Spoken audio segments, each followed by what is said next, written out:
இந்த காணொளியில ஒரு முக்கியமான விடயத்தை பற்றி பார்க்க போகின்றோம். அதாவது காலநிலை தொடர்பாக மக்களுக்கு வழங்கப்பட்டிருக்கக்கூடிய ஒரு முக்கிய அறிவுறுத்தல் பற்றி தான் இந்த காணொளியிலே நான் சொல்ல போகின்றேன்.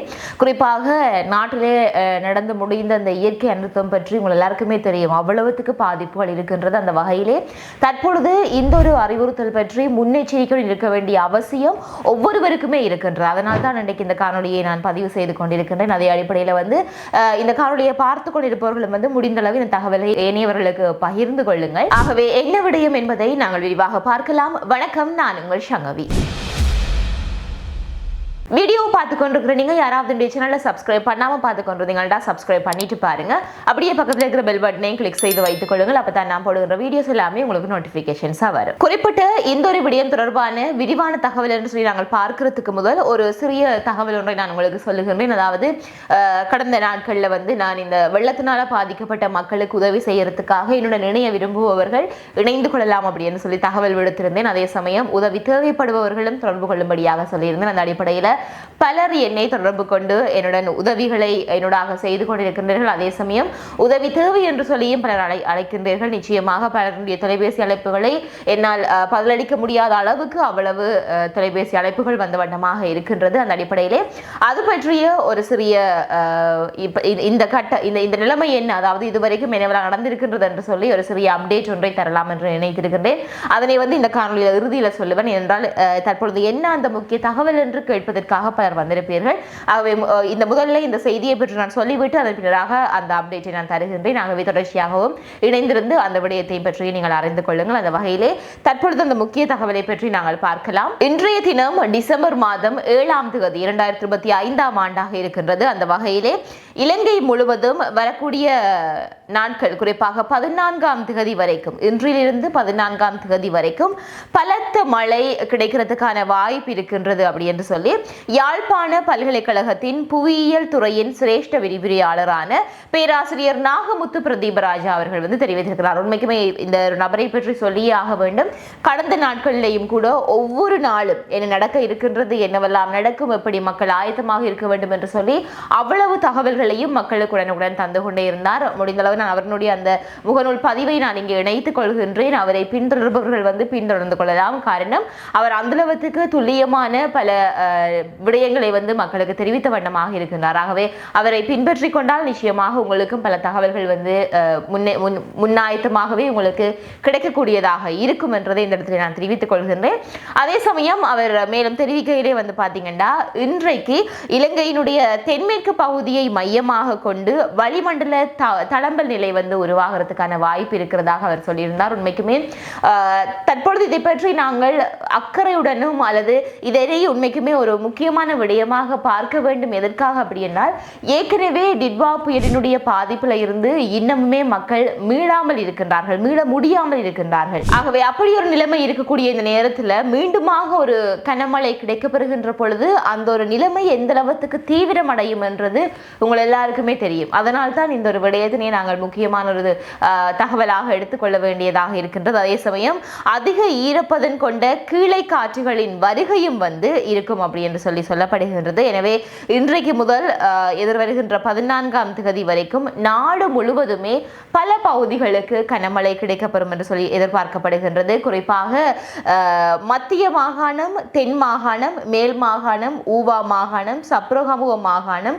வடக்கு மாகாணம், கிழக்கு மாகாணம், வட மத்திய மாகாணம் போன்ற பல பகுதிகளுக்கு கனமழை கிடைக்கப்பெறும் என்று சொல்லப்படுகின்றது. கிட்டத்தட்ட பார்க்க போனால் நாட்டில் இருக்கக்கூடிய எல்லா இடங்களும் தான் இந்த கனமழை கிடைக்கப்பெறுவதற்கான வாய்ப்பு இருக்கின்றது. ஆகவே உங்களுடைய இடங்களுக்கான எச்சரிக்கை என்ன விடுக்கப்பட்டிருக்கின்றது, நாங்கள் எவ்வாறு பாதுகாப்பாக இருக்க வேண்டும் என்பது தொடர்பில் மிக மிக மிக அவதானத்துடன் இருந்து கொள்ள வேண்டும் என்றதை இந்த இடத்துல நான் குறிப்பிட்டுக் கொள்ள விரும்புகிறேன். அதே சமயம் நான் ஏற்கனவே குறிப்பிட்ட இந்த மாகாணங்கள்ல இருந்து மத்திய மாகாணம், ஊவா மாகாணம், மேல் மாகாணம், சப்ரகமுவ மாகாணம் போன்ற மாகாணங்களுக்கு ஏனைய பகுதிகளையும் விட அதிகளவான மழை வீழ்ச்சி கிடைக்கப்பெறுவதற்கான வாய்ப்பு இருக்கிறதாக சொல்லப்படுகின்றது.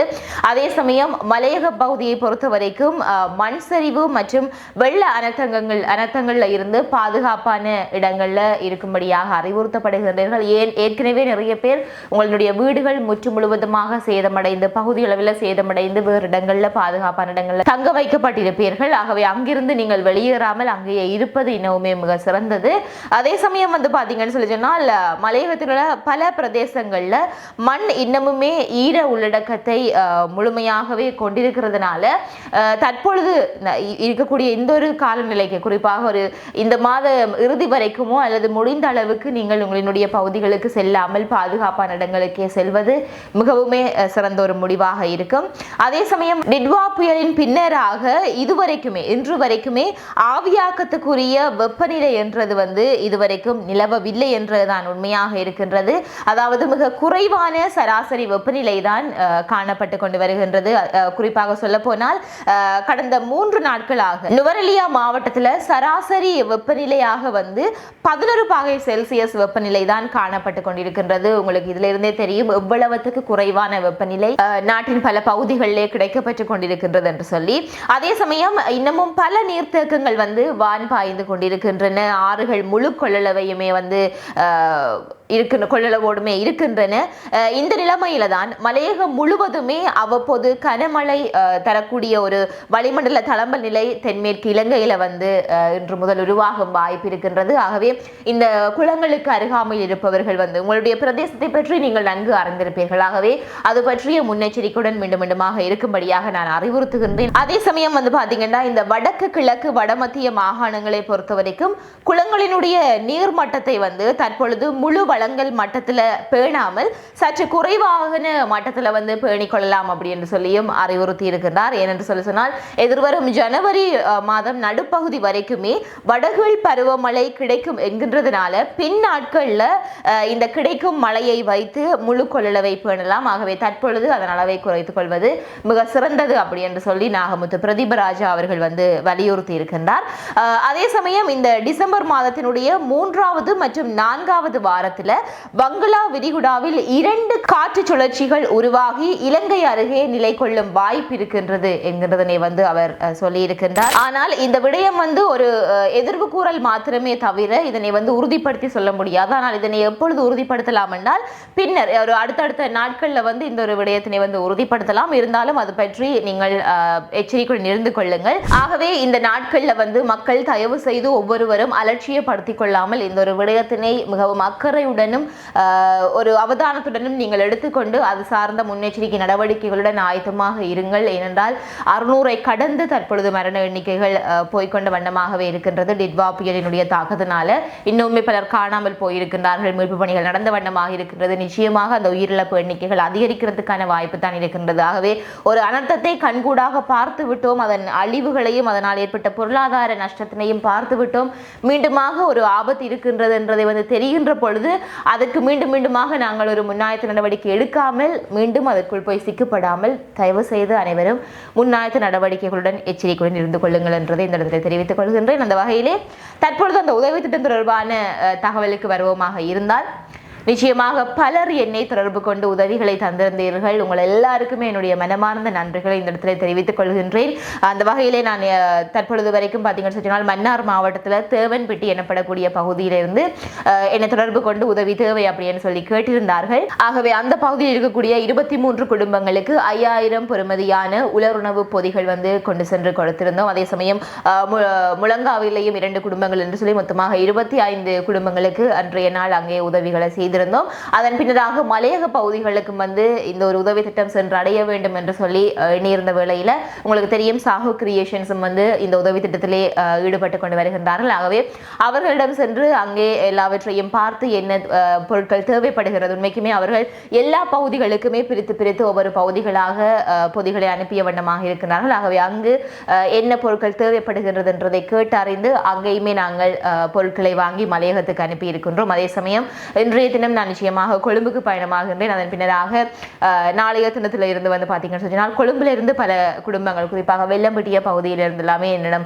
தொடர்பு எடுத்து உதவிகள் கேட்டிருந்தீர்கள். நிறைய பேர் பொருட்களை நாங்கள் சேகரித்து வைத்திருக்கின்றோம், வந்து எடுத்துக்கொள்ள முடியுமா என்றும் கேட்டிருந்தீர்கள். ஆகவே அந்த பொருட்களையுமே நான் நிச்சயமாக அவர்களிடமிருந்து பெற்று உரியவர்களுக்கு வழங்க வேண்டும். கொழும்பிலே பல உதவிகள் செய்ய வேண்டி இருக்கின்றது. அதை முடித்துக்கொண்டு மீண்டுமாக தேவைப்படக்கூடிய இடங்களுக்கு நான் சென்று அந்த உதவி திட்டங்களை செய்வேன். உண்மைக்குமே ஒரு இக்கட்டான நிலைமை நிலைமைதான். எல்லாருக்கும் தனிப்பட்ட வேலைகள், ஏனைய வேலைகள், கல்வி என்று சொல்லி எல்லாவற்றுக்கும் இடையிலேயும் இந்த உதவி பணிகளையும் முன்னெடுத்துக் கொண்டிருக்கின்றோம். நிச்சயமாக ஒன்றை இங்கே நான் மீண்டுமாக சொல்லுகின்றேன். அதாவது மக்கள் அனுப்பக்கூடிய பணத்தில் இருந்து எந்த ஒரு பணமும் தவறாக கையாளப்படவில்லை. குறிப்பாக போக்குவரத்து செலவுகளுக்கு என்றும் கூட வெளி மாவட்டங்களுக்கு செல்கின்ற பொழுது உங்களுக்கு தெரியும், வாகனங்களை நாங்கள் எடுத்துக்கொண்டு செல்லுவோம். அதற்கான போக்குவரத்து செலவுகளோ எதுவுமே இங்கே வந்து மக்களினுடைய பணத்திலிருந்து எடுத்துக்கொள்ளப்படவில்லை. அது எல்லாமே என்னுடைய சொந்த செலவிலிருந்து நான் செய்து கொண்டிருக்கின்றேன்.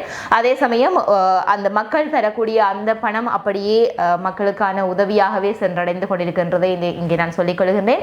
ஆகவே யார் யார் எங்கிருந்து எவ்வளவு பணம் அனுப்பி இருக்கின்றார்கள், அதெல்லாம் எந்தெந்த பகுதிகளுக்கு வழங்கப்பட்டிருக்கின்றது என்று சொல்லி அனைத்துமே விலை பட்டியலுடன் நிச்சயமாக இந்த உதவி திட்டங்கள் முடிகின்ற சமயத்திலே நான் அதனை உங்களுக்கு வழங்குவேன் என்றதையும் இந்த இடத்திலே தெரிவித்துக் கொள்கின்றேன். இதுவரைக்கும் உதவி செய்தவர்களுக்கு மிக மிக மிக என்னுடைய மனமார்ந்த நன்றிகளை இந்த இடத்திலே நான் தெரிவித்துக் கொள்கின்றேன். என்னுடன் இணைய விரும்புவர்கள் நிச்சயமாக இந்த ஸ்கிரீனில் தெரிகிற இந்த இலக்கத்தினூடாக என்னை இணைந்து கொள்ளலாம். அதற்கு வாட்ஸ்அப்பும் இருக்கின்றது. ஆகவே வாட்ஸ்அப்பினூடாகவும் நீங்கள் இணைந்து கொள்ளலாம் என்றதை இந்த இடத்திலே தெரிவித்துக் கொள்கின்றேன். ஏனென்றால் இனி வருகின்ற காலங்களிலேயும் நாட்டினுடைய நிலைமை இன்னமுமே தீவிரமடைகிறதுக்கான வாய்ப்பு இருக்கின்றது. உதவிகள் தேவைப்படக்கூடிய இடங்கள் பலது இருக்கின்றது. உதவியும் நிறையவே தேவைப்படுகின்றது. முடிந்தளவு நான் தான் செய்ய வேண்டும், என்னுடைய பெயர் தான் வெளியிலே போக வேண்டும் என்பதற்கு இல்லாமல் நான் எவ்வாறு உதவி திட்டத்தை செய்கின்றேன் என்றால், வேறு வேறு மாவட்டங்களிலிருந்து உதவிகள் கேட்கின்ற சமயத்தில் அந்த இடத்துக்கு என்னால் போக முடியாது. ஆனால் அந்த இடத்துக்கு வேறு ஒருவர் உதவி செய்கின்றார் என்றதை நான் அறிந்து கொண்டால் அவர் மூலமாகவும் செய்து கொள்கின்றேன். யார் மூலமாக செய்தாலும் உதவி தேவைப்படுபவர்களுக்கு சென்றடைய வேண்டும் என்றது மட்டுமே என்னுடைய ஒரு நோக்கமாக இருக்கின்றது. அந்த வகையிலே அவை அந்த நடவடிக்கைகளும் சிறப்பாக சென்று கொண்டிருக்கின்றதை இந்த இடத்தில் நான் தெரிவித்துக் கொண்டு, முடிந்தளவு இந்த காணொலியை இனியவர்களுக்கு பகிர்ந்து கொள்ளுங்கள். இந்த காணொலி உங்களுக்கு பயனுள்ளதாக அமைந்தால் லைக் பண்ணுங்க. இதே மாதிரியாக மற்றொரு காணொலியில் நான் உங்களை சந்திக்கிறேன்.